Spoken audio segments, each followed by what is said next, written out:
گربه پیرزال. روزی بود روزگاری بود.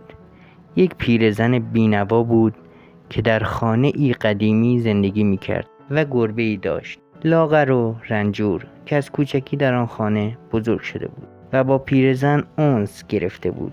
یک روز بچه ها او را در کوچه ترسانده بودند و یک بار هم سگ‌ها دنبالش کرده بودند. برای همین دیگر پا از خانه بیرون نمیگذاشت و با گرسنگی و قناعت زندگی میکرد. گربه بدبخت فقط بوی کباب را از خانه همسایه شنیده بود و رنگ نان تازه را فقط در دست مردم دیده بود. خوراک او هم در این خانه نان خشک بود و گاهی هم کمی از شوربای پیرزن. تنها چیزی که آرزویش را داشت این بود که انتظار بکشد تا از سوراخی صدای موشی بشنود و مدتها در اطراف آن کمین کند تا آن را به چنگ بیاورد. آن وقت به قدری خوشحال می شد که گویی دلش نمی آمد آن را بخورد. ساعتها با او بازی می کرد. بود تا یک روز که گربه لاغر به جستجوی خوراک تازه تری با زحمت بسیار از دیوار بالا رفت و خود را به پشت بام رساند و از همه طرف بو کشید تا ببیند آیا بوی خوراکی از کجا می آید. همین که چند قدم روی دیوار پیش رفت، ناگهان روی دیوار خانه همسایه یک حیوان قوی هیکل گردن کلفت را دید که با سیبیل‌های از بناگوش در رفته و با قدم‌های سنگین آهسته آهسته پیش می آید. گربه پیرزال اول خیلی ترسید و خواست فرار کند، ولی از بیحالی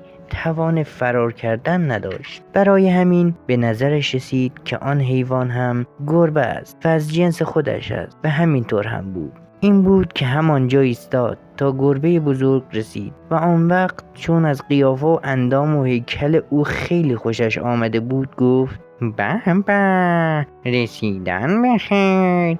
خیلی خوشحالم که از همجنسان خود گربه چنین بزرگ و زیبا و چاق و خوش هیکل میبینم. آیا ممکن است بگویی که این قدرت و عظمت تو از کجا آمده؟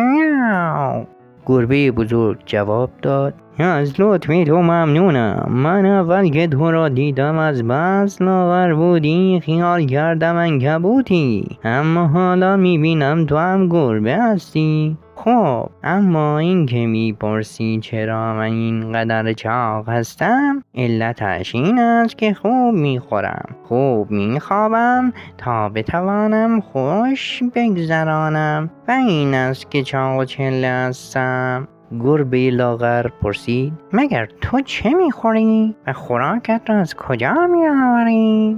گربه بزرگ جواب داد: من ریزه‌خور خانه سلطانم. هر روز در آشپزخانه سلطانی حاضر می شوم و مقداری نان و روغن و مرغ بریان و کباب برده می خورم و تا روز بعد سیر هستم. باقی اوقات را هم یا به بازی و تفریح می‌گذرانم و یا استراحت می‌کنم. مگر نمی‌دانی همه با خوراک چاق می‌شوند و کسی از باد هوا چاق نمی‌شود؟ اگر تو هم مثل من زندگی می‌کردی، مثل من چاق می‌شدی. گربه لاغر گفت: راست میگویی، ولی این که گفتی مرغ بریان، من در عمرم اسم آن را هم نشنیده بودم و رنگ کباب بره را ندیدم. میدانی خوراک من چیست؟ قدری نان خالی، گاهی هم کمی شوربای پیرزن، اگر به دست بیاید گوشت موش. گربه بزرگ خندید و گفت: همین است که این تو لاغر و مردنی هستی. تقصیر از خودت. آخر موش هم خوراک شد.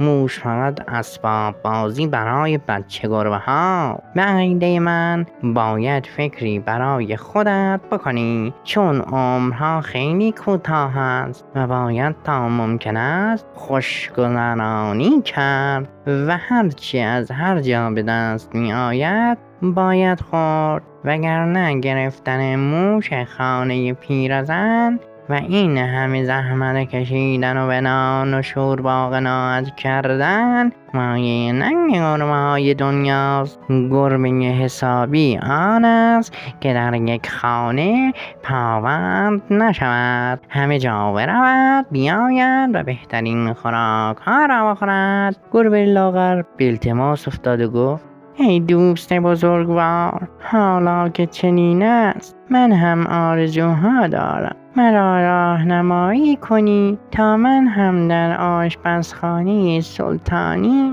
شکمی از عزا در بیاورم. همیشه دعاگو خواهم بود. گربه بزرگ دلش به حال گربه لاغر سوخت و قرار گذاشت که این دفعه وقتی به آشپزخانه سلطانی می رود او را هم خبر کند و از هم جدا شدند. گربه پیرزن از خوشحالی با این وعده جانی تازه گرفت و از بام آمد پایین و موضوع گفتگوی خودش را با گربه چاق برای پیرزن شرح داد.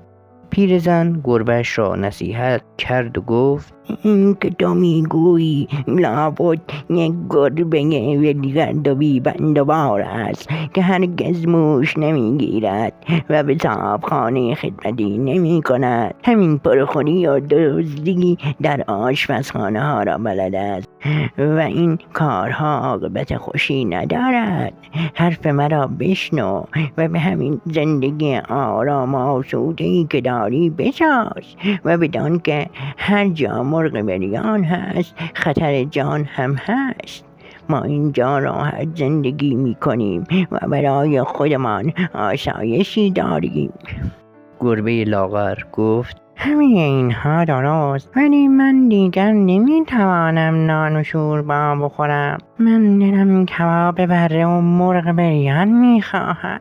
در این خانه که هیچ وقت این چیزها نیست. حالا هم که یکی پیدا شده و میخواهد مرا به مرغ بریان و کباب بره برساند، تو نمیگذاری؟ عجب پیرزن بدی هستی. پیرزن گفت: عزیز من، این حرفهای اشخاص بی تجربه است.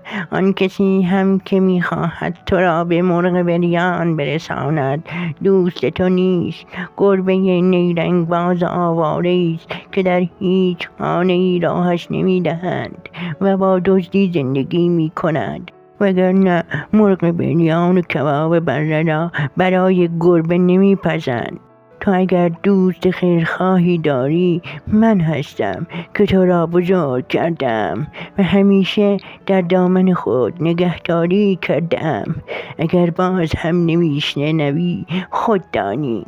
اما گربه لاغر چنان هوس کباب بره و مرغ بریان به سرش زده بود که این حرفها به گوشش فرو نمی رفت. روز بعد هم دنبال گربه ولگرد خود را به آشپزخانه سلطان رسانید. از قضا وقتی رسید که ساعتی پیش از آن یکی از گربه های بازیگوش یک قطعه گوشت از آشپزخانه دزدیده و فرار کرده بود و خدمتکاران از دست گربه ها خشمگین بودند. اما گربه پیرزال از این موضوع بیخبر بود. همین که بوی غذای گرم به دماغش رسید از خود بیخود شد و به طرف گوشتی که در گوشه آشپزخانه چشم نوازی می کرد هجوم برد و هنوز دستش به گوشت نرسیده بود که طباخ با سیخ کباب به او حمله کرد.